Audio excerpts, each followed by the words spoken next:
राजकीय वर्तुळातून एक अत्यंत धक्कादायक आणि चर्चेला उधाण आणणारी बातमी समोर आली आहे। निवडणूक ही आता सामान्य कार्यकर्त्यांची राहिलेलीच नसून त्यात मोठ्या प्रमाणावर कोट्यावधी रुपयांचा घोडेबाजार आणि भ्रष्टाचार सुरू असल्याचा जाहीर आणि थेट आरोप काँग्रेस नेत्या यशोमती ठाकूर यांनी केला आहे। निवडणुकीच्या रिंगणातून अचानक माघार घेऊन थेट नागपूरच्या खासगी रुग्णालयात भरती झालेल्या एका उमेदवारावर त्यांनी गंभीर संशय व्यक्त केला आहे।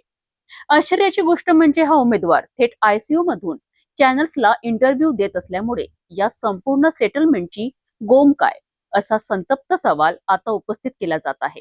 नक्की काय आहे हे संपूर्ण प्रकरण, बघूया यशोमती ताई ठाकूर काय म्हणाल्या। नाही, आता आज तुमच्या सर्वांच्या माध्यमातूनच कळलं की ते कोणत्या तरी खाजगी रुग्णालयामध्ये ऍडमिट आहे, आयसीयू मध्ये आहे आणि आयसीयू मधनं ते इंटरव्ह्यू देऊन राहिलेले आहेत।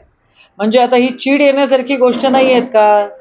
विड्रॉलच्या दिवशी आमची त्यांची पहिल्यांदा भेट झाली, त्यांना निवडणूक लढायची होती, ते आले आमच्यापाशी, त्यांनी घेतला बी फॉर्म लावला आणि त्या ठिकाणी आता तेच ऍडमिट झालेत।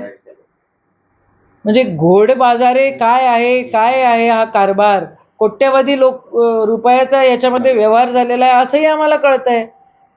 आणि जर इतका कोट्यवधी रुपयांचा जर व्यवहार होतो आणि एवढे कॅश जर इकडची तिकडे आणि तिकडची इकडे होते तर आदरणीय देवेंद्रजी काय करतायत? काँग्रेसची नेमकी काय भूमिका राहणार आहे?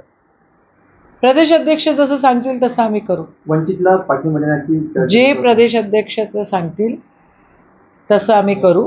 शिवसेनेचे मी बिलकुल हेमंत पाटलांच्या म्हणण्यावर मी दुजोरा देते। खरी गोष्ट आहे, ही निवडणूक जी आहे ही सामान्य कार्यकर्त्याची निवडणूक राहिलेलीच नाहीये।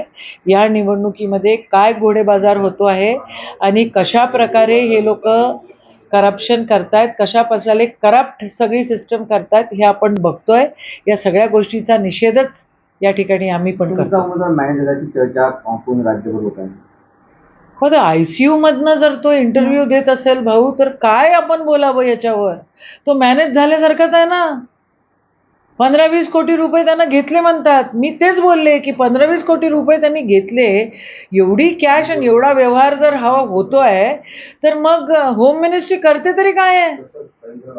नागपुरातच ऍडमिट आहे म्हणते तो, आणि नागपुरातून तो आयसीयू मधनं इंटरव्ह्यू देऊन राहिला म्हणते। चीड येते या सगळ्या गोष्टीची आम्हाला पण। काँग्रेस नेते यशोमतीताई ठाकूर यांनी या संपूर्ण प्रकरणावर अत्यंत आक्रमक शब्दात आपली प्रतिक्रिया दिली आहे। 15 ते 20 कोटी रुपयांचा हा कथित व्यवहार आणि थेट आयसीयू मधून दिले जाणारे इंटरव्ह्यू यामुळे लोकशाहीचा आणि राजकारणाचा स्तर कुठल्या थराला गेला आहे हेच यातून स्पष्ट होत आहे। आता या थेट आरोपानंतर आणि समोर आलेल्या घोडे बाजारावर राज्याचे गृह मंत्रालय काय पाऊल उचलणार, की याकडे नेहमीप्रमाणे डोळेझाक केली जाणार, याकडेच आता संपूर्ण अमरावती आणि महाराष्ट्राचे लक्ष लागले आहे।